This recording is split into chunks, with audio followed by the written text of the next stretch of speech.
the quap, but it slowed down the right clicking. It made all the difference there.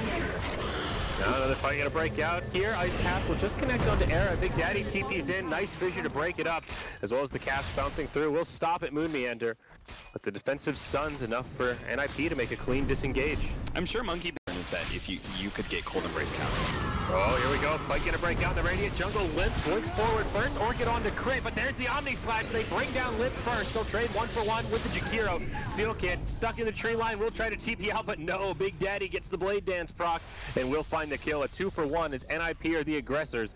They get shut down and open up a Roche possibility here for Monkey Business. Oh yeah, that's for sure. This will put you in a position where you have to get successful ganks, which he will not get here.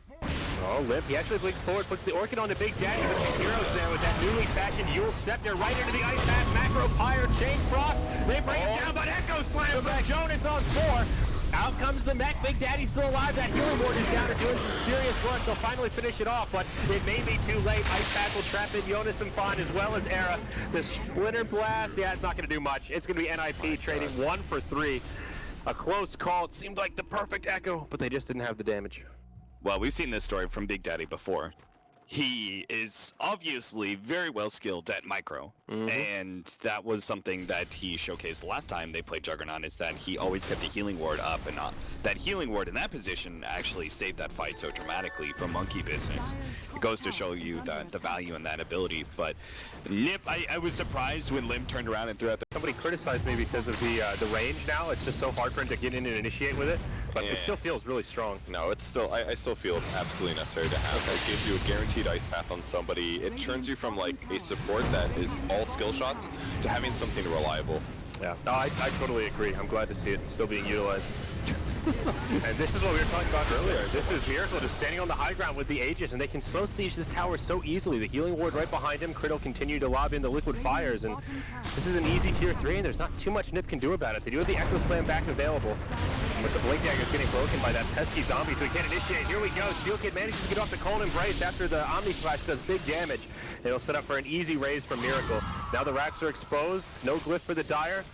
All they can do here is hope for the big Echo Slam. Jonas trying to line it up. He gets off the Fissure, will block in Miracle, but still plenty of time on the Aegis.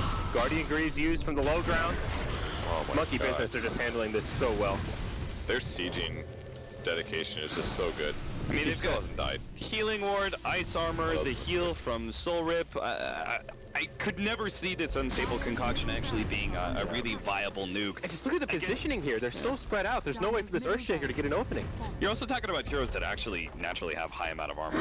Yeah, they're both agility heroes, right? So you throw ice armor on there, they're both going over easy 20. Okay, Fissure will kind of separate this fight. It does like the Shadow Fiend on the high ground. Witch Doctor ulti will be interrupted by the Ice Path. Shadow Fiend just brings down the Winter Wyvern on their high ground. The barracks have fallen, and this is starting to feel like the beginning of the end here, boys. N.I.P are in so much trouble. There's the Echo, connects on 5 heroes. Monkey Business could actually be in some trouble here. The Jonas falls, and there's just too much healing, too much sustainability. They will get rid of the Aegis and kill the Lich, but that's all they get out of it.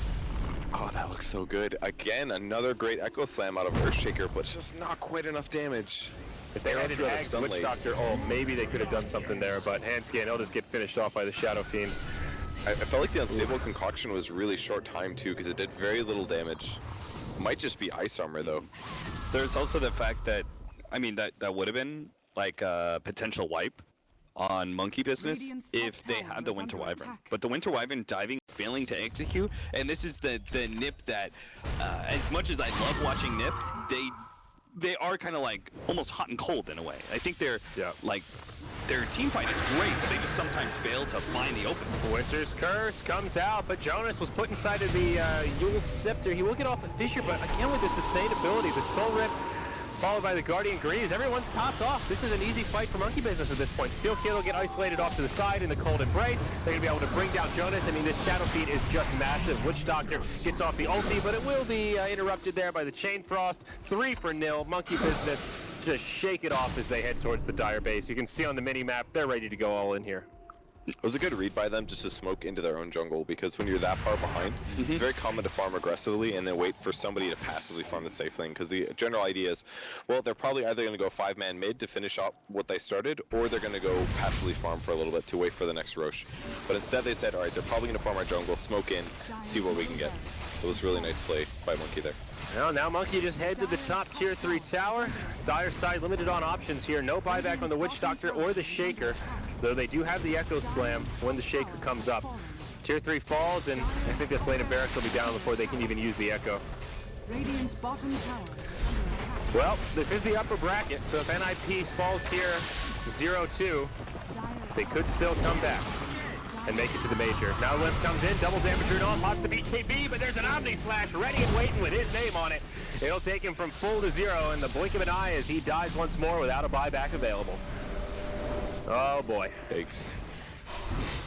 NIP don't even, like, I'm just looking at the scenario and going, like, how can NIP actually come back? And I can't see, like, the... Guess, but Pipe is the only way that NIP gets kills here. It's all magic damage. You saw that unstable concoction with Solar Crested Shadow Fiend. He took like 100 damage. I was like, that's really disappointing. Yep.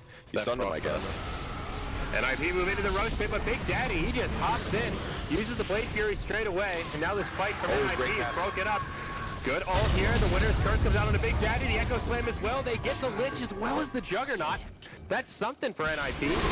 All their ults. Can they get some more though? Limp pops the BKB, Cold Embrace will buy him a little bit of time, now BKB used by Miracle. Shadow Rays will finish off the Queen of Pain, and Steel Kid, he'll just die to right clicks. Miracle uses the ultimate. Requiem of Souls will connect on 2. Era with nowhere to go. He's just going to stand his ground and fall. Now the Yules put up on the Witch Doctor. Handscan's going to get taken out. Ends up being a 4 for 2, and that's it. Good game is called. N.I.P will fall 2-0 to Monkey Business, which means Monkey Business have secured themselves a slot at the first major. You know, I was laughing because I was just about to say, like, oh, well, NIP just proved that they can win a 2 versus 5, but they can't win a 3 versus 5, unfortunately. They did use all of their ultimates to kill those 2 support heroes. That was a Jug Lich